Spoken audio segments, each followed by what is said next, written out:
Action. Oh wow, damn, I feel legit. There you go. Yo, all right, so Gus, why you filming right now? You fucking this is live streaming this shit, dog. Chill. So the whole point of this whole podcast is to introduce it. Let's introduce it right here. This whole our buddy Edzo here came up with a dope name for this whole event here. What are we calling it? We're calling it Neighborhood Watch. Neighborhood Watch. So basically, this is a whole podcast for a dialogue to start with the EDM community. So you were over actually at WrestleMania this coming weekend, right? Or this past weekend. How was that? Do you want to talk about our experience? Valentino Khan actually played there. Yeah, no, it was good to hear actually a decent DJ be an opener for an event like that, because it was actually a good, different demographic that would be listening to that music. And I was actually listening to fans and saying that they want to go to raves and shit now because of that. Like, I was literally with somebody who's never been to a rave, and she was saying that she wants to go to a rave just because of the atmosphere, how it was, which is a good thing when anything could get cross-promoted. And Valentino Khan is actually one of the best people to push it, because he's like a real WWF fan. Yeah. I mean, I can't think of anybody else better, like, suitable fitted. He's got the Hulk Hogan stash and everything, bro. That shit's fucking wild. Nah, he's like at every event. Like, I feel like he's paying for fucking tickets, and it paid to invest for those tickets. Look at him now. He's playing WrestleMania. So it's like you got to pay and invest in yourself a lot more than you think sometimes. You know, sometimes you don't see the bigger picture, but it's there. So, like, you're like grown up, like, watching wrestling, right? And now and then, like, you're going back it's just to full it. circle. I kind of stopped watching wrestling a while ago because it just kind of got boring, because I grew up in an era where there was a lot of blood, a lot of nudity, all that good stuff. Yeah. Now it's not really so much of a soap opera. Yeah, that's okay. That's okay. It's not so much of a soap opera, because to me it was that was what brought the attraction to wrestling. The whole building up 6 months of higher mic. Yeah. You're good, bro. All right, yeah, it was just I lost my train of thought there. No, don't worry about it. Well, anyway, let's change topics. Yeah. My boy right here, he is a music manager and DJ. Wait, you manage DJs? I manage a couple DJs, vocalists, and that's the crates growing little by little every day. So opportunities are approaching, and I'm just jumping on everything. Is that something that you just kind of like fell into, or is that something? Yeah, it just fell in out of necessity. One of my close friends was like, you know what, I need this, and I think you would fit, and it worked out from there. We just kept working, and then more people kind of approached me on the side, which I wasn't really going for it at that point, to get additional people, because I honestly, to this date, I haven't done much as far as I feel, because I don't know what I'm doing. But I'm going day by day. But yeah, I got my artists to play at least Dodger Stadium, which was like a big thing for both of us. Shit, that's huge. Yeah, well, because we're from LA, so anything that we could do that's a LA staple, fucking play for the Lakers, for Dodgers, anybody that's LA staple, then it's gonna be something big for us, because it's just like a bucket list thing. Yeah, absolutely. So when is it like a good time? Like, I'm a DJ myself, and I don't know, like right now I feel like I'm not active enough to, I guess, take on a manager at this point.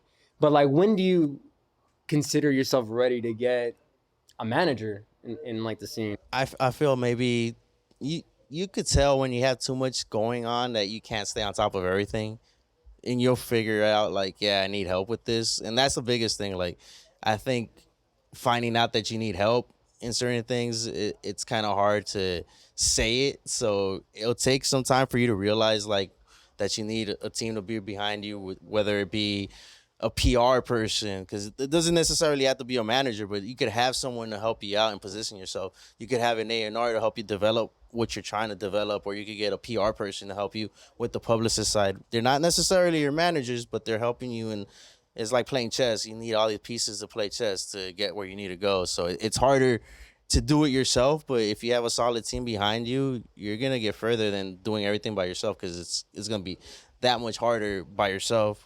It's doable, but it makes it easier to have an accessible team that is backing you up and could call you on your shit. Yeah, that's true. Because I like a lot of artists that I know, they like, oh, I just want to focus on the music, and like nowadays it seems like you gotta be like a jack of all trades. You kind of like have to know how to be proficient in Photoshop. You gotta know networking. You gotta like be like on all ends of the table. Like, so do you just really take on that whole role? No, I'm smart enough to know that I don't know how to do everything. So I know that people that know how to do it. So if we could work together, it's better to put someone in position that knows what the hell they're doing. And you could learn off of that, but it's better to actually go for people that they're doing. Don't mind paying money or whatever it is, because if you're gonna get something that's quality, it's gonna cost you. It's not gonna be cheap. Right.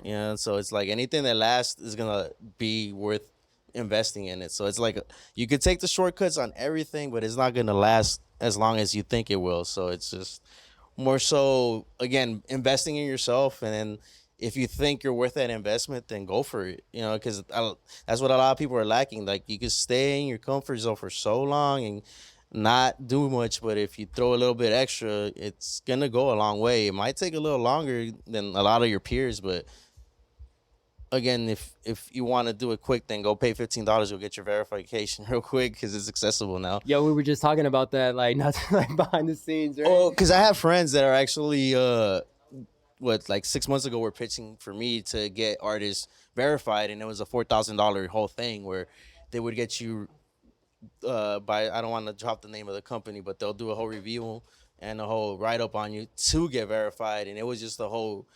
And then it's a whole thing, but yeah, there was a lot of people that paid for that verification that spent about $4,000 to $5,000, and it's kind of sad that a few months down the line you could get it for $15 a month and shit. So it was a whole business at one point. So just know that you got a lot of people are faking it before they make it. So it's not.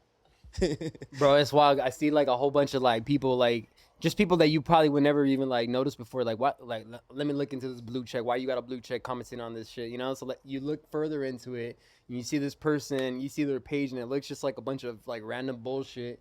And he's like, bro, like, I already know you pay for this shit, bro. Like, yeah, no. Like, why are you gonna pay for it?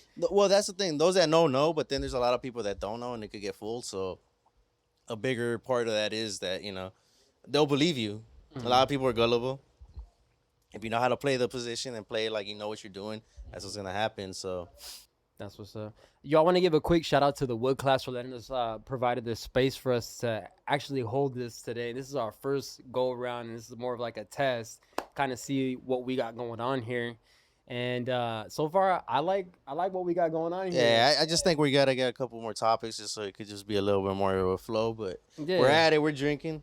Yeah, we're having fun. Absolutely. We got the homies in. Yeah. Chug a beer. Look a little nervous. Yeah, no, stop. This for me. Yeah. I was on a roll. Yeah. All right, let's do this again. All right, 3. All right, so I want to talk about some of my first experiences with EDM. The first time that I really went to a club was at the Heist. You heard of the Heist before? I don't think I could recall. Nah, bro, this shit, it was like 2008, 2009 type of shit. And bro, like I was like 18, 19, something like that. And I'd be going up to the clubs and kind of just wilding out. Like it was like a whole new. How old were you? I was like 18 or 19, something like that. Like back then, I think. Oh, so 06, I graduated high school. So I was like 17. So 2008, 18, about that time. I think the first club I went to, I was 12 or 13 years old, and it was the Arena in Hollywood. It was all ages. Bro, the Arena, what the fuck? It's like a gay club, but on Friday nights it was all ages. So I think I used to go on Thursdays or something like that. I don't. Oh, yeah, Arena. Tuesdays, right? Yeah. No. Back in my days, when I'm older than probably all you fools. Yeah, back in my days. You're not older than me. I'm about to hit 36. How old are you? I'm about to hit 36 this year. Oh yeah, you're older than me. I'm older, bro. You're right. I'm a little bit older. That's yeah, but that's why the Arena in my days was either you were like, not to say anything to any community, but it was more of a certain community's scene. Yeah. So it was like there was really no reason for the way I grew up, because I grew up in kind of a hush type of situation where I was like, family has ties to certain things. So speak on that too. Like, there's a lot of areas in the hood, they don't really like focus on like EDM. They're like more like into like hip hop and shit. Like, how do you like? How did you get into it? Like being like from the hood and shit. EDM, the closest thing that brought me into was like Sluggo and fucking like Excision, like dubstep, because it had samples of like Wu-Tang and hip hop stuff where I was like, okay, this sounds familiar. I can mess with this. I can listen to it. And then what really drew me into the scene was Dimmock. Dimmock Tuesdays. I was literally gonna get Dimmock tatted on my arm. How much I was at that thing, and I love that label. But that was a whole era. It was a whole scene.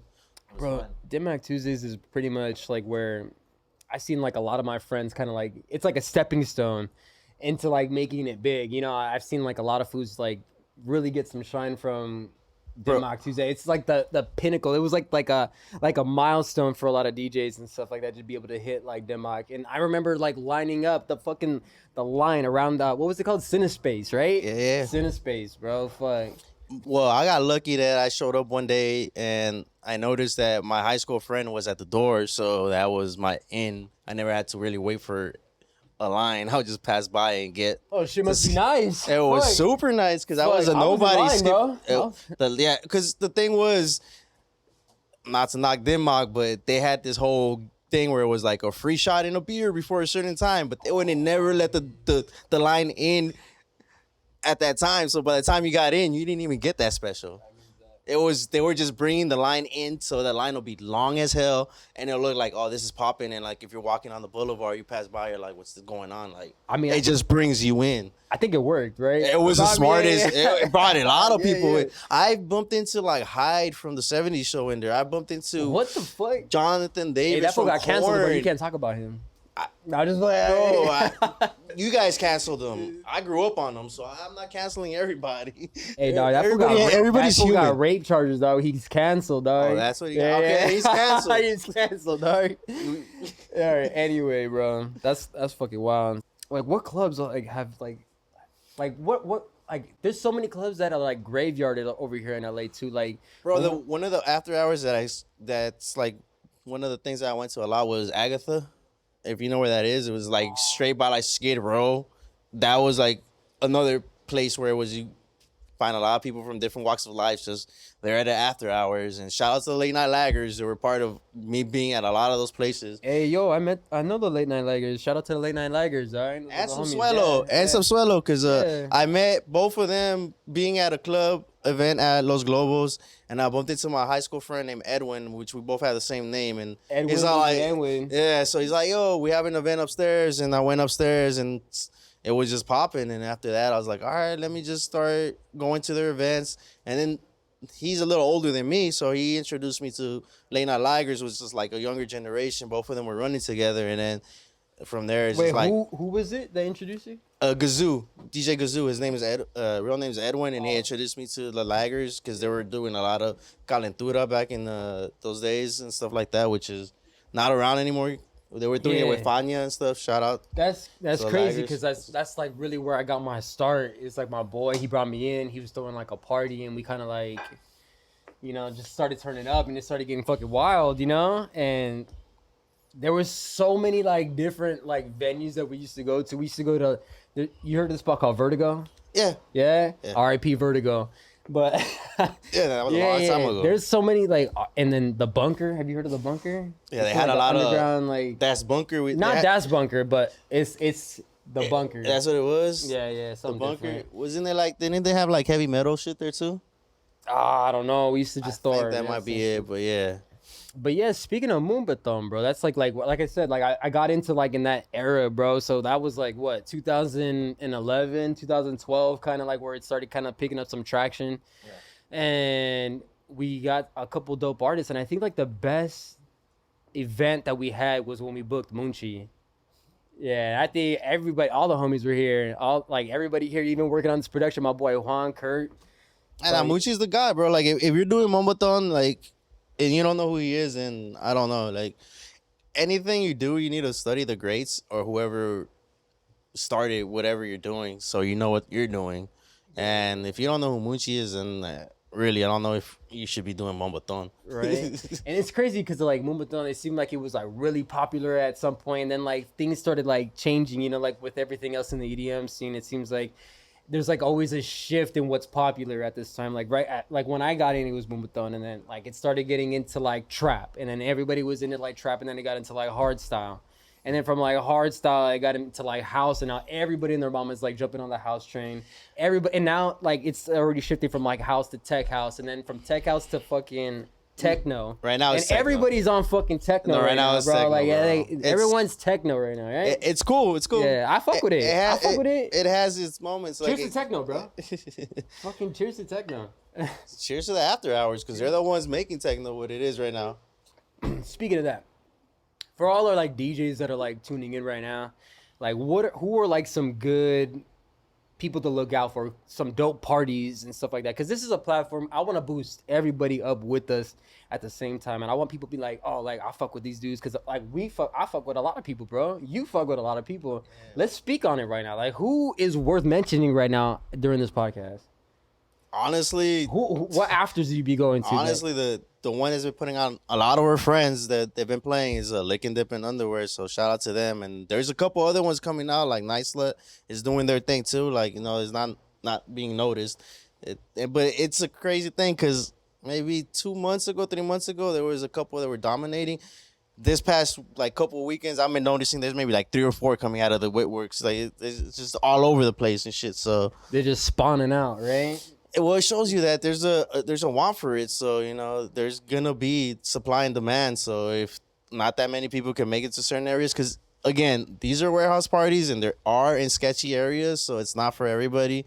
And it's like, you know, it ain't all plur when you roll up to the warehouse party, right? It's not, and it is, but you know, it's just LA has a lot of bums, so you pull up and there's like bums all over. It kind of makes you like think twice about going into this warehouse, because you're like, all right, I gotta leave at a certain point, and these people are gonna be out here just lingering, and you know, you gotta make sure you hide your laptop and shit, and make sure you don't get jagged, right? I'm sorry, dog. I'm sorry. Well, the DJs that are playing. Shout out to my production manager. Yeah. Well, that's one of the things. Like, yeah, just rolling around with certain people, I know how they are thinking now, because, you know, I'm rolling with them. So yeah, like let's just say a photographer is shooting for an artist, and then they gotta leave at 2-3 in the morning, and there's a bunch of fucking tents and a bunch of fucking homeless. It is gonna feel kind of sketchy if you have more than $3,000 in your backpack, where someone could just run up on some stupid shit and try to rob you. So deadass. Even if you put it in the trunk, I still would. I'd still be thinking about it all. That's your livelihood. You invested all this shit into your gear, and then off of one fucking show that might not even be close to anything, you're getting paid and you get robbed and shit. So it's just gonna suck. Yeah, you just gotta be careful. Just aware of your surroundings. And again, that's part of having the team, so you're not alone in this shit. There's a lot. That brings to me like having like EDC. Excuse me. Being at EDC and stuff like that, and being there like at USC, like you know, like the last couple years that it was there. Yeah. Like, bro, you gotta park in the fucking hood. You gotta park dead ass in the motherfucking hood, dog, to get there. And then hopefully when you get back, your shit didn't get broken into. Well, that was one of the biggest things back in the days when you used to go to Escape or any other Beyond. Like, if you parked in certain areas, it was like a row of just all these cars got broken into. My car got broken into at Beyond Wonderland. I think it's kind of like my keys got jagged out of the fucking glove box. And there was weed in the car. I think it's and like that shit didn't get jagged or money. What the fuck? I think bunk, hella fucking bunk, dog. I think it's kind of like an initiation, gas, my boy. in a sense. I only smoke gas, my boy. Stop playing with me. Stop playing with my name. But it's like initiation. I feel like everybody's had a fucked up situation. Somebody's lost a phone. Someone's been lost. If you haven't had a friend that's been lost at a fucking festival, you haven't been at a festival. Bro, that's like a staple. Yeah. Like, oh yeah, I already lost my homies. Like all right, cool. Like that person that wanted to take so much of whatever they took extra. Next thing you know, you should waste about 3-4 hours looking for that person. And then when you're having fun, that person just comes out of nowhere. Like, where were you guys been at? I think you gotta go extra every now and again. You know, you gotta like be like the most every. You know, especially when going to a festival. My last festival I think was like Hard Summer fucking 2017, bro. Like I've been out of the game. I've been I just recently a father. You know, so I've been really out of the game, bro. Yeah, like that changes a lot. it does change a lot. So like now that. You know, I'm trying to get back into it. You know, this is like why, you know, I'm glad that we're doing this because now this like brings me back in the mix of things. Well, this is a little different now. This is a different era. Like, I would party my ass off. I didn't give... Like, I'm be honest. Like, if there was a bag on the fucking floor, I didn't give a fuck. Chill. We might have kids watching my boy. But that's what I'm saying. It's a whole different era where now... everything's cut. Like, I don't even want to party how I partied. You gotta be careful. I feel crazy for these kids that are over there for the first time wanting to experience type of stuff that we experience, and sadly they can't because it's just it's too much tainted shit out there, dude. There's a lot of mystery powder out there. Yeah, you know, it's a like lot of that fent. Yeah, this, as sad as it sound, as sad as and fucked up as this may sound, but it's better if you know your drug dealer than not know your drug dealer at this point. I mean, even knowing your drug dealer, like, Nah, because if like, you're friends with your drug dealer, he's not gonna let you go die. Because I mean, he don't. What if your drug dealer don't test it though? You know what I mean? Like I'm not gonna say I have a guy, Well, no, but if I did have a guy, I'm sure he doesn't over here testing things. You know what I mean? No, but the thing is, I grew up with a whole thing where if there's it goes into whole other stuff, but it's like politics of if there's certain neighborhoods, let's say, and drugs coming out of that area. If somebody dies, they gotta go figure out why people are dying, so more people are not dying, because it just causes a whole other thing, which is just a lot of other stuff I shouldn't really be talking about. Real talk, if one of my homies dies off of drugs, I'm gonna go looking for them. Man. Yeah, that's what I'm saying. Like, I'm gonna go looking for the fucking dealer that killed my homie. Like, and it's just so sad. Like, look at rest in peace, Mac Miller. He had all the money in the fucking world, and he still got some fucked up shit. So it shows you that even you can have all the money and at the end of the day, it's just money that it's people. Wild right now. We're living in an epidemic right now. You know, like people like a couple of years like before me, it was that was stuck on the heroin, and then then it was the crack, and now it seems like it's the fent. You know, like look, man, I work pharmacy. That's the thing I've been doing the last 15 years, and insulin is still. So that's what you do out. That's my day job. That's your your professional work. Yeah, outside of managing. Yeah, pharmacy technician. I've been doing that for a while. I've been serving your grandpas and grandmas for taking care of them for a while. So look, insulin is still a prescription thing, and people are diabetic and they need that, right? Narcan just became over the counter. So where the hell are we at in America right now is what I trip out on. This is just coming on from my thing, because I'm in both worlds, because I'm just like, damn, it's crazy. They're pushing the narrative towards prevent overdose, but a lot of the other stuff that they should be commonly taken care of, they're not. I mean, think about it though. Like, people are gonna do drugs no matter what. You know, like whether or not, you know, like at least having like that, at least having that fucking Narcan available. I see it, but it makes it's gonna save your life, you know, like especially everybody in the tent, they're gonna be like jamming that shit in everybody's nose, you know. It is, but then I feel like with this generation, it just gives them that reason where like if I do overdose, there is Narcan, where it's like you gotta educate them a little better than educating them at a rave. Because if I'm at a rave, I'm not caring what the fuck you're saying. I'm having fun. Like, I don't want you to preach to me about something that if I'm having fun. It's gonna come out one year and out the other. Like come in one year and out the other. Yeah, honestly. True. So it's like I see what you guys are trying to do, but I think there's better ways of doing it. Yeah. I mean, it's just best to kind of kick it. Like you said, like it's like a different like dynamic. Just leave it alone. Yeah, like you said right now, like it's like a different dynamic from like back then to like right now. Like and I sobered up. Yeah. You know what I mean? You sober up. You start doing like what's right, and you start actually like shit starts lining up. You start like you know. You get a little bit more clarity. You get a little bit more clarity. Bro, I can't. If I'm out here networking, I can't go over here talk to somebody over here. We were fucking gacked out. You know, like damn, bro. Like you know. That happened to me at EDC. I was trying to talk to certain people. Hey, chill. I'm gonna be honest. We gotta speak on that. Yeah. About all that shit. I'm gonna be truthful. Hey, but we gotta take a break and we gotta take a break. On that note, we'll be right back. We'll be right fucking back. Yeah. Right. I'm gonna leave it running. And that'll be a new topic. 2, 1, 3, 2, 1. On that note, we were talking about getting fucked up straight bellow on fucking networking, you know what I mean? And let's talk about networking not being fucked up and how more effective it is basically all around. There's a time and place for it. If you're around people, let's say an artist, management, whatever it is, don't go talk business to them if you're having fun. Because it's like they're not going to really listen to you 100%, but, you know, just live the moment. Like, go have fun. If you're somewhere and you want to go have a drink, then that's going to be your narrative for the rest of the night. You're going to be drinking.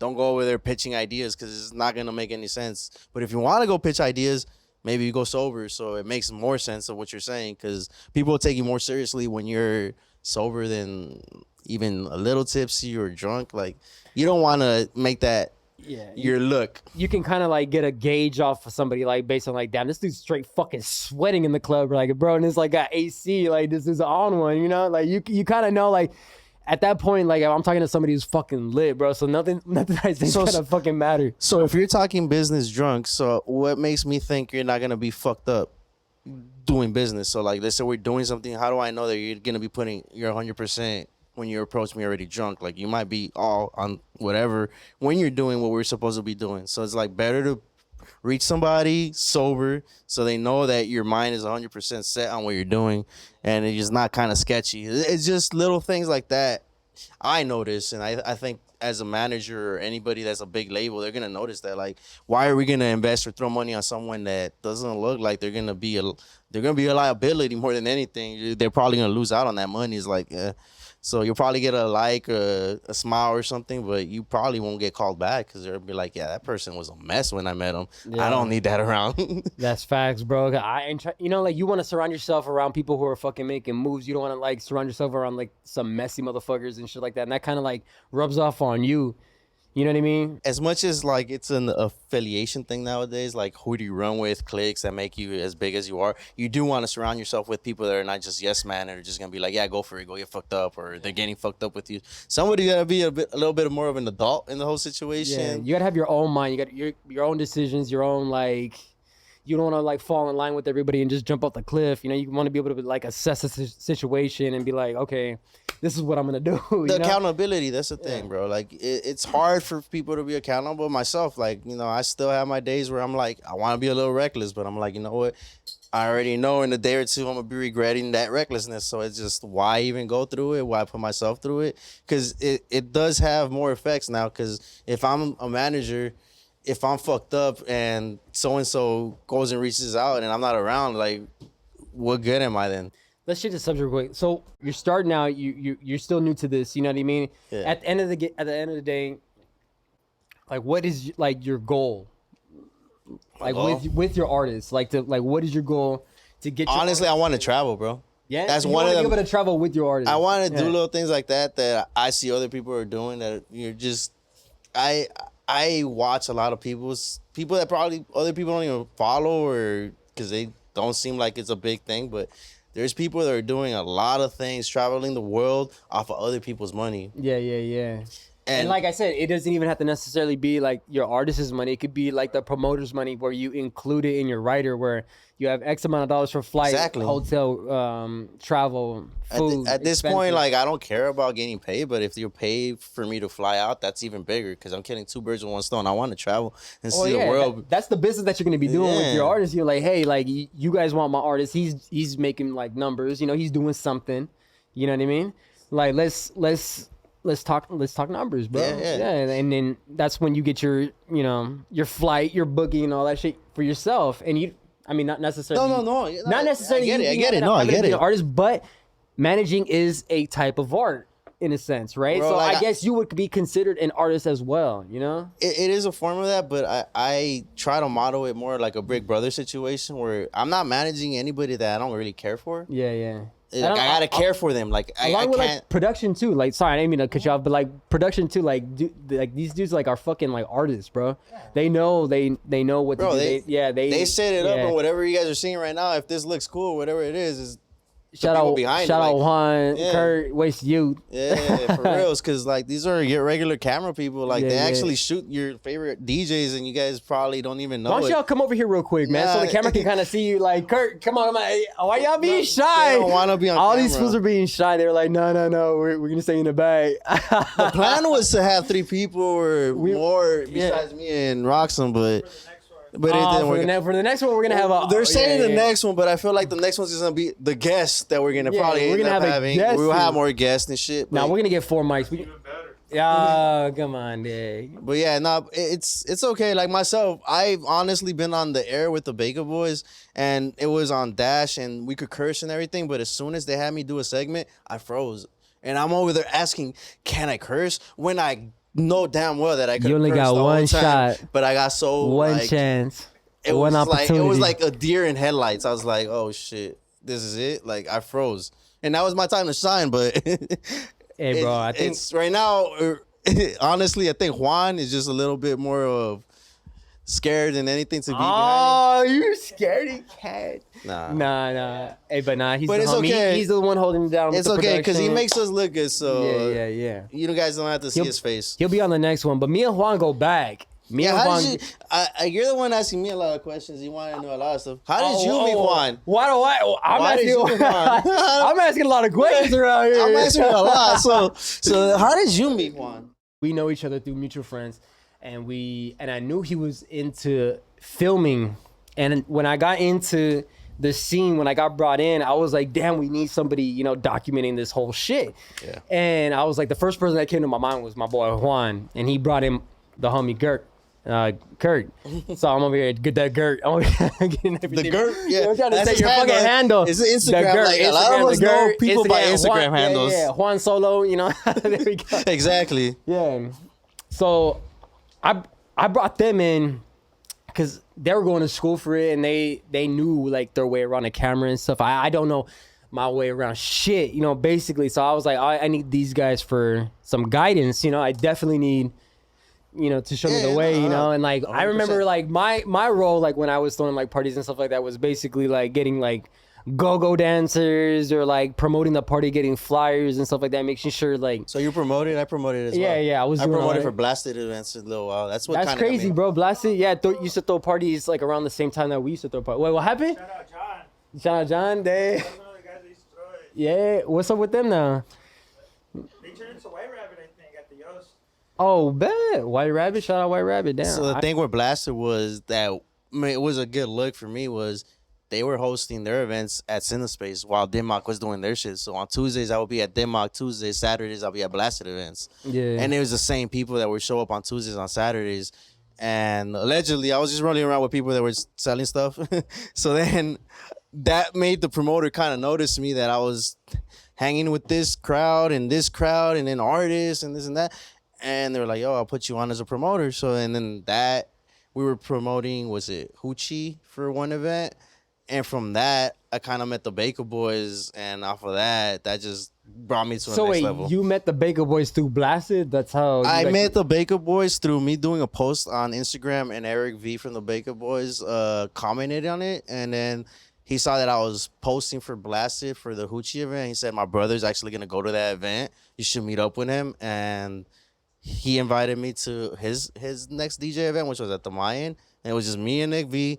And we're walking around. And honestly, two people that night, which is crazy because this is just how the world works. But two people that night were asking them, is this your manager? And I had just met Nick V. But it was just the way I was talking. And Nick, after that night, pulled me to the side when we were leaving. He's like, the Baker Boys are coming back to LA. We want you to be a part of whatever we build. And then fast forward, they had Live from Cybertown on Dash, and I was just there bringing all the guys that I knew from the events that I'm going at, the laggers. We had Gesture, we had Jacko. The first person that I got then was Kennedy Jones. Shout out to Kennedy Jones. We need you to come one day. That's why I meant the remix. Yeah. But we had Kennedy Jones freestyling. Like, there's footage. Where is Kennedy Jones at right now? What happened? Jones is doing his thing. Yeah, he's doing his thing. Okay, man. I hope like he's doing good. There's a lot of people. Doing good. Yeah, no, just like okay right now. He's coming back, and there's a lot of people from that time that kind of went back and just laid low. There's a lot of ghostwriting happening, so just think about that. Not every producer's producing. That's, again, money and investing in yourself. A lot of people do that. With Fiverr and everything out now, it's kind of like AI, or AI, bro. You can really get anybody to make a beat for you and just slap your name on it. And just... The era of getting something cleared is gone. Now you could just make it. Like, you don't have to get it cleared. You could just tweak it out a little bit, and there goes the clearance and the royalties. But it's a whole different game. Like, again, I'm going to date myself and how old I am, but shit, I remember the days of Napster. That was the biggest thing ever, and now it's just like... Hitting me with the bear share. Yeah. Pirate Bay, all that stuff, bro. It was torrents. Yeah. It was like... And then, shout out Soulja Boy. Smartest person ever. You know how many songs I downloaded, and it was Soulja Boy's fucking song? It wasn't the song I was supposed to put. He would tag other songs, and then you download Soulja Boy's song. He was very smart. I was smart. I was ahead of the game because That's funny. Dial-up.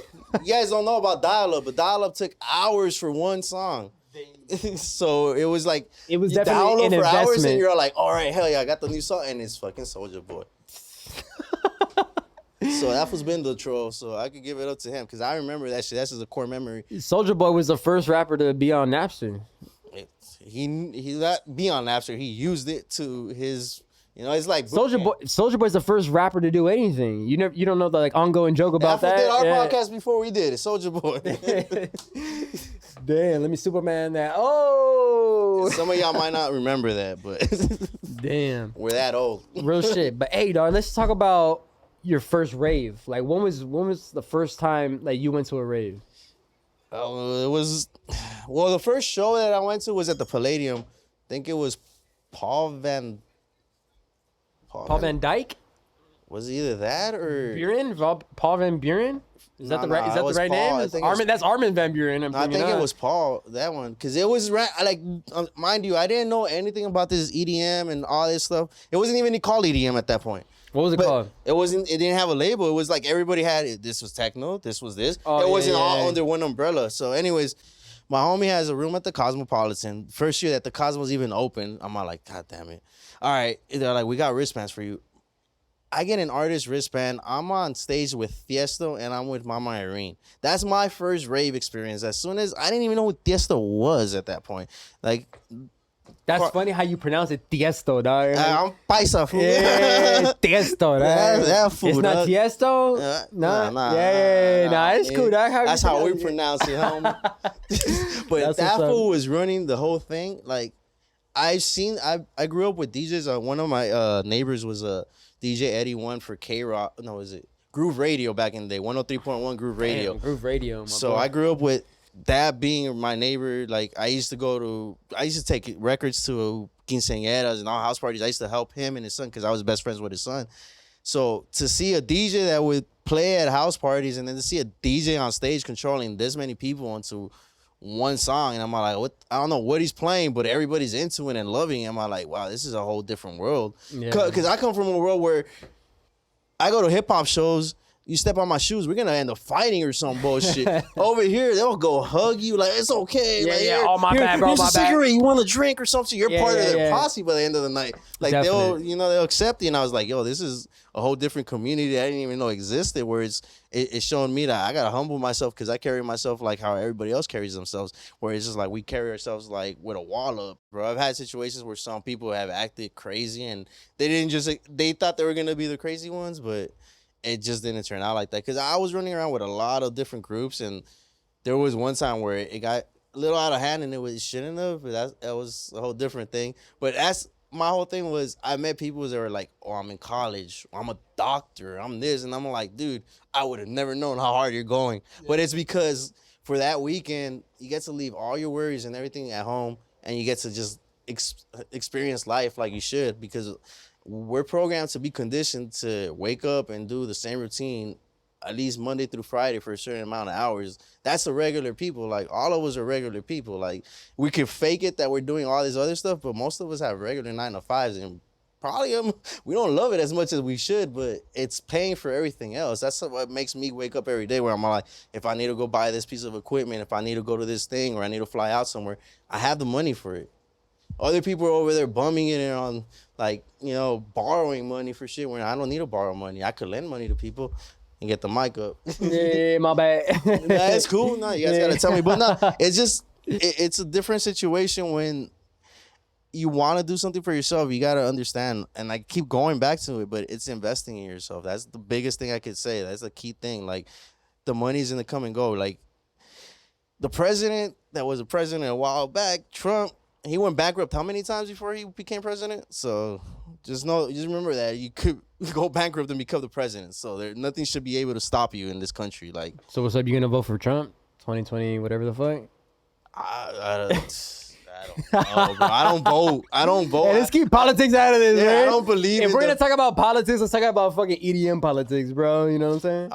Well, there's 1 year I could talk about. 1 year, I remember a certain DJ couldn't play main stage because another DJ was doing main stage. And I just heard this because I was going in a shuttle with people that were in production and shit.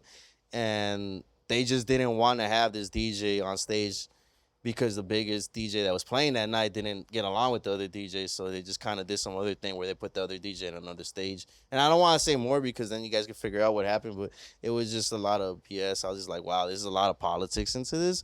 And a lot of it's labeled stuff, because, like, I barely learned this at heart. Like, the pyros and all that shit, your label's paying for that shit. Like, because we had a homie play, and they gave him maybe one pyro because that was all the company wanted to pay, because it's money. Yeah, I don't think that a lot of people understand that like the production that goes on during, like, the festival, is that like assigned by the artist, or is that assigned by the promoter? Like, who is paying for, like, the light technician? I think that Insomniac, if you're a bigger I don't even want to just say Insomniac because there's a lot of other people, but Insomniac is like the most dominant that does it. But they'll be one of the people that might throw you a couple pyro things if you're a higher end and you're like drawing that bigger crowd and you're probably one of the reasons the tickets sold. But if you're like lower end and you're probably playing like, well, let's say 4 or 5, the sun's still up, bro. They're not going to spend all that money on pyro for something where the sun's going to be competing with it. They're going to give it to the headliner, which is at 9, 10, 11, 12, whatever. It's dark. So like if you do want that, like that's like It's something gonna- you have to think about, like going into your like production, like your visuals, your effects or whatever, like pyro or sparks or whatever the fuck it be. You know what I mean? Like then at that point, you know, when you're first starting out, like that's like what you have to manage within that, right? So it's you want to take some of that money home, or you're gonna use it to make yourself look good. I mean, That's- isn't that part of like That's in your situation. I don't know if the artist is needing that money that bad that they can't put that little bit of extra. Where it's like it's a look, bro. It's like I went to WrestleMania because it's like if you wrestle WrestleMania, like if you're one of those wrestlers, yeah, they got like a whole like production going on versus like going to they'll like set you up with a whole story for that, and it's like because you're worth that much, and it's not gonna be no rinky dink like in a freaking garage. You know, there's gonna be lights and sounds, and Bro, like trusses set up and shit like that's gonna be fucking. Like, I bought a Hollywood 316 shirt, and Austin wasn't even at WrestleMania. So they're making merch for an artist that's not even there, and they're still making their money. That's funny that you said like an artist. Like you think Austin 316. They're actors, bro. Yeah. They're actors, bro. Like It's art, bro. Like to be. I met one of Pacquiao's homies at the Cosmopolitan when he was fighting. Who was it? Mayweather was it back then? Whatever it was. And this guy tells us that they're actually really close friends. It's just a whole gimmick, the whole rivalry. So it's like to me, all right. everything's smoke and mirrors. Yeah. So like you're a manager, but you also like DJing as well too, right? Yeah, I love music, bro. All right. So how did you get into like actual DJing? Fucking growing up listening to the Baker Boys. Like what year did you start DJing? Man, I was 12 or 13. I had a Statin mixer. I had an old CD player on one side and an other old CD player on that side because I didn't afford the turntables. But I had a Statin mixer. Yeah. And one of the CD things would let me scratch because I could back onto it. The other one was just, it had to play straight. I couldn't really do anything because it wouldn't like scratch back or just go back to the beginning of the song. So I was like, all right, this side I'll play instrumentals. This side I could play like acapellas or whatever. And that was my goal, like just mashing up instrumentals with acapellas off of a Statin mixer. And then I was just like, yeah, I need turntables. My boy had turntables, but I just never got into the whole scratching thing, and I just kind of fell back. And then I met the Baker Boys, and I was like, yeah, these are real DJs. I need to like go study something for real. I don't even know how to change a fucking needle on a turntable. So I'm like, I'm not a DJ. I play music. I curate music, but if I can't even change a needle on a damn turntable, I'm not gonna be a DJ. Put the needle on the record. No. I'm telling you, bro. No, but I'm saying switch the needle. Like to actually switch the needle, it's like the dumbest thing, but I feel we can like learn right here. We got some decks right here. I ain't even trying to break needles, bro. I'm already past it. But I'm saying, like, at this point, everybody's. So have you given up, like, on your like goal, like your dream of being a DJ? Nah, like as managing, like taking over that. Nah. I still play music. It's just I don't really go out on my way to like want to go play for like a whole big crowd. Like, I play all my friends' house parties. If they have like a little thing, like the intimate thing, I'm their DJ. Yeah. But other than that, right now, like going out there, you haven't been doing gigs and shit like that. I rather position the people that are asking me to position them, bro. Like that's what I came. That was me saying yes to the manager shit. I was like, okay, I'm not the face of it. Now I gotta be the back burner, and I'm okay with it because it's easier for me, bro. Yeah. No, I've kind of like I feel like what you're saying right now because I've like transitioned from like club DJ to like a mobile DJ. And like what you get paid is like fucking peanuts, like for fucking club DJ, and then for, like when you do mobile DJ, you fucking charge at least minimum $500, depending on like how like not to knock anybody, but like one of my artists is making more money fucking DJing house parties and quinceañeras and weddings than me getting him gigs because the gigs are more so is like a 50-50. They'll pay you a couple things. The quinceañera game is crazy though. Yeah, bro, you could charge a good amount and. Since you're bringing all the equipment and everything, that's extra. So, you know, it's a good move. And they're not as picky as the people that'll be over there with the little phone saying play Bad Bunny all night. Yo, so, dead ass. I go off of YouTube and shit when I get requests and stuff and I don't have it. And yeah, and it sucks, bro. We were at Dodger Stadium And people were asking us for certain Guatemalan songs. So, shout out Randy. I had him play for Guatemalan night at Dodger Stadium, and we had people approaching us left and right just for random songs. And it's just like off the fly. People don't get that half the places are not giving us all Wi-Fi, so some of us have to use hotspots. There's a whole lot of things that they don't account for. You know, they think that you're just playing sometimes for like a we don't certain get amount of time. paid, bro. I didn't even get water at an event, and I'm not gonna say who did it because but I didn't even get a water at an event, and I was like, they told me go drink at the water fountain. And I was like, wow. They say go hit the bath and splash a little water in your face, you be alright. It was hot as hell too, bro. Foul. But you know, that's one of the things I learned, and that was like someone that I thought would have taken care of us a lot more. But it's okay because you live and you learn. But that's when I was like, all right, can't expect anything from everybody, and you should know ahead of time. And they kind of told me ahead of time, but I didn't believe it. Yeah, my bad. I'm over here talking to production and shit. It's okay. Yeah. We're getting signals. I thought he was throwing up blood or Oh, something. damn, throwing up some signs. Yeah. All right, so look, I want to wrap it up real quick just so this is like our first test run. And we have 4 minutes left, really, before shit starts going. I want to like wrap it up. So our next interview, what are we gonna have lined up for our viewers? Like who did you have in mind? Some dude from Colombia? We had the homie Vlats. We were thinking about reaching out to him. I have a couple other artists as well. I just kind of want people to be comfortable and not so busy to come talk to us because I just want them to open up. And a lot of my friends are actually doing a lot of things, which is the reason we did this. Roxanne was like, yo, we got to put on our homies and look out for other people that are coming up. And it only makes sense for us. We're not key holders, but we are people that have been in the scene long enough to know a thing or two and are aligned with a lot of other people that you'll be surprised that we're aligned with. Yeah, I definitely know a thing or two. I started like in 2011 and shit like that. So, and then it hasn't been like a full on like thing like, but I do know I have some experiences, a little bit of weight on my belt. Well, you know what I mean? So, we got put together by a mutual friend, which is Juan Solo. So, and like off of that, like certain friends ask me for certain things, like I don't even think twice about it. Yo, real shit. I bet this is the first time we met. Like real shit. We're over here vibing out. Yeah, it's just been here and there on DMs, but I've never met Roxanne. I've known of him. I followed him because of Juan. Like, oh, he's my coworker or whatever. Same. Friends, mutual friends, and that's about it. So we're gonna move forward, and this friendship is gonna blossom in front of your eyes. Yo, this is gonna fucking flourish right here. All right, so we're gonna end it right here. Let's do this. Let's do this again. We're gonna make this shit happen. We're gonna make this shit happen again. If not next week, the week after. We'll figure it out. But this test, I think it's been a success. Yeah. I think it's been a success. All right, we'll catch you guys on the next one. Peace. NeighborHood Watch. Let's go.